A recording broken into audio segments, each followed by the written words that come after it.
أعوذ بالله من الشيطان الرجيم. بسم الله الرحمن الرحيم. بسم الله الرحمن الرحيم. السلام عليكم ورحمة الله وبركاته. Maha suci Allah, saya tidak mempunyai ilmu apa-apa, hanya saja apa yang diberikan oleh Allah subhanahu wa ta'ala. Semuanya milik Allah, semuanya dari Allah, dan kembali kepada Allah. La hawla wa la quwwata illa billahil aliyil azim. Dan kembali sebagaimana saya menjanjikan setiap Rabu terakhir memberikan kesempatan tanya jawab Ustaz Farouk. Mengenai beliau, karena saya masih sulit membaca bahasa Indonesia, saya tolong bantu, saya buta huruf.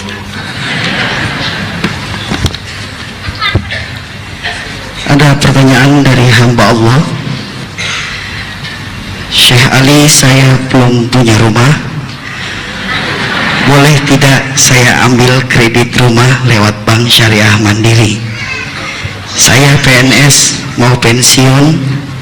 Selama ini saya membiayai sekolah atau kuliah anak lewat pinjaman bank. Saya tahu itu riba, tapi saya minta sama Allah, ya Allah, kalau Engkau ridho mudahkanlah. Dan alhamdulillah anak saya sudah selesai, tapi saya belum punya rumah. Bagaimana solusinya? Terima kasih. Satu penanya dari hamba Allah.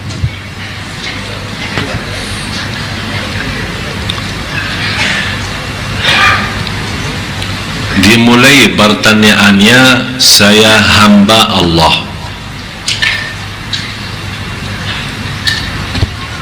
Bapak Ibu, sebenarnya kita belum tahu kata hamba Allah. Cuma terlalu gampang kita sebutkan diri sebagai hamba Allah. Para Nabi dan Rasul memohon kepada Allah menjadi hamba Allah. Para Nabi dan Rasul membuktikan kehambaannya kepada Allah. Kalau kata hamba Allah, berarti Bapak Ibu kita benar-benar lahir batin sudah sami'na wa ata'na. Kalau kita mau benar-benar jadi hamba Allah, buktinya atas segala nikmat kita syukur, atas segala ujian kita sabar. Tidak ada apa lagi lebih daripada syukur dan sabar, ridha. Lebih tinggi lagi daripada ridha itu adalah cinta kepada Allah Subhanahu wa ta'ala. Tapi mohon maaf, kita belum bisa menjadi hamba Allah yang sebenar-benarnya. Walaupun mau tidak mau, kita memang hamba Allah, tapi kita membentukkan diri sebagai hamba Allah belum terwujud. Dan pertanyaannya Ibu tadi, Bapak Ibu, Indonesia dalam hubungannya sehari-hari, dalam kebutuhan sehari-hari, banyak umat Islam tidak terlepas menggunakan riba. Dan banyak yang belum sadar bermasalah kehidupan kita itu adalah sebabnya riba.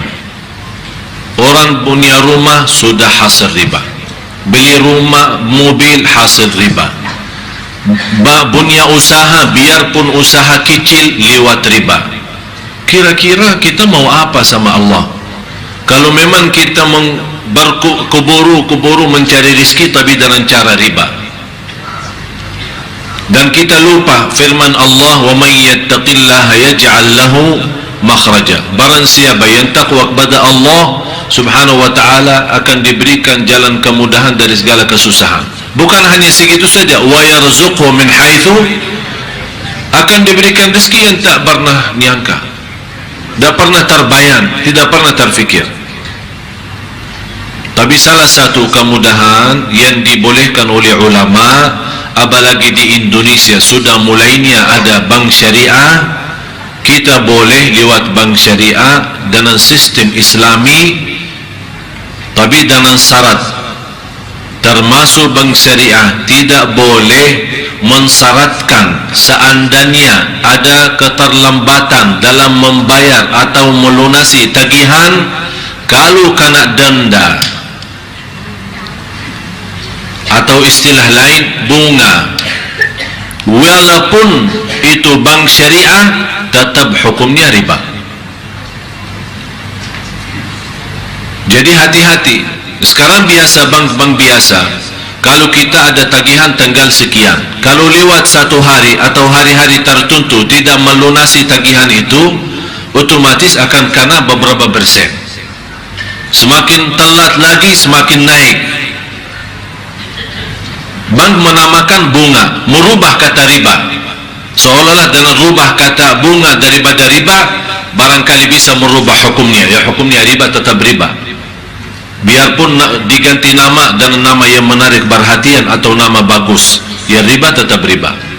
Tapi lewat bank syariah setahu saya masih aturannya aturan Islami.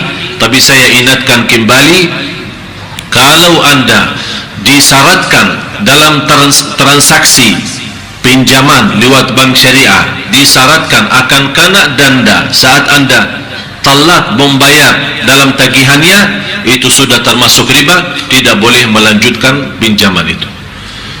Bapak Ibu, tapi bagaimana keadaan yang sudah lalu? Yang sudah lalu tidak usah dibahas. Yang sudah lalu kita belum tahu banyak, belum tahu hukumnya, belum tahu sebabnya, belum tahu alasannya, atau dalam kondisi lemah iman terpaksa. Udah, tidak usah bahas. Dengan taubatan nasuha kita, mudah-mudahan diampuni oleh Allah dosa lalu. Kita punya modal yang sudah termasuk dalam bank, kemudian terisi dalam tabungan kita uang riba di atas modal. Uang kita 100 juta, akhir bulan ternyata kita melihat rekening isinya lebih daripada 100 juta, berarti tambahan itu berapa persen, itu namanya riba. Kita berhak mengambil modal kita, menjaga modal kita, lebihnya jelas riba. Tapi bagaimana cara kita menggunakan yang lebih itu? Daripada dibiarkan diambil oleh bank, boleh kita ambil, tapi bukan digunakan untuk pribadi kita, keperluan kita, tapi kita bisa membantu kebutuhan umat Islam dalam kebutuhan umum, jalan umum, WC umum. Misal terminal bis, WC-nya kotor, rusak, kita perbaiki. Ada masjid-masjid, tidak boleh perbaiki masjidnya, tapi kamar mandi masjidnya boleh. Ada parkiran masjid yang cukup kecil, terganggu, tidak berfasilitas untuk jamaah, dengan uang itu bisa kita gunakan. Tapi jangan harap dengan uang itu mengharapkan pahala sebagai sedekah, karena ini bukan sedekah, karena itu riba. Cuman untuk melepaskan diri daripada tanggung jawab di hadapan Allah SWT. Oleh karena itu, kembali lagi intinya, lewat bank syariah tidak menjadi masalah, tapi hati-hati saat disyaratkan ada kena denda. Kalau kita telat bayar tagihan kita, itu sudah jelas riba. Jangan menggunakan hal itu. Dan lebih baik tinggalkan pinjaman lewat bank. Takwa, bersabar sampai Allah berikan rezeki yang Allah sudah tentukan. Dan yakini tidak akan orang meninggal dunia belum dipenuhi rezekinya. Tak akan meninggal dunia belum dipenuhi rezekinya. Tapi terserah manusia. Manusia tidak mampu sabar. Barangkali rezekinya di akhir umur. Masa saya mau nunggu akhir umur dapat, habis itu meninggal. Berartilah saya duluan aja mengambil. Dengan cara bagaimana? Itulah yang menjadi masalah. Dan ingat Bapak Ibu, soal rezeki, soal harta kan ada dua macam, ada halal, ada haram. Yang halal, sekarang banyak jamaah bertanya, alhamdulillah rezeki halal. Biarpun halal, jangan lupa halal itu dihisab oleh Allah. Yang halal dihisab, bukan yang haram. Yang halal dihisab dari mana dan kemana. Terus yang haram apa? Yang haram bukan dihisab, tapi diazab. Harta yang haram masuk dalam tubuh badan kita, kepada keluarga kita, dalam urusan kita, akan bukan Allah bertanya, Kamu sudah tahu haram, dari mana dan kemana, Allah tidak bakal bertanya. Tapi karena kita sudah tahu itu haram, tapi tetap kita gunakan yang haram, akan Allah hukumkan kita nanti di hari kiamat. Na'udzubillah. Mudah-mudahan kita mampu menjaga diri dari hal-hal yang haram, agar kita termasuk orang yang diijabah doa kita oleh Allah Subhanahu wa ta'ala. Ya. Wallahu ta'ala a'lam.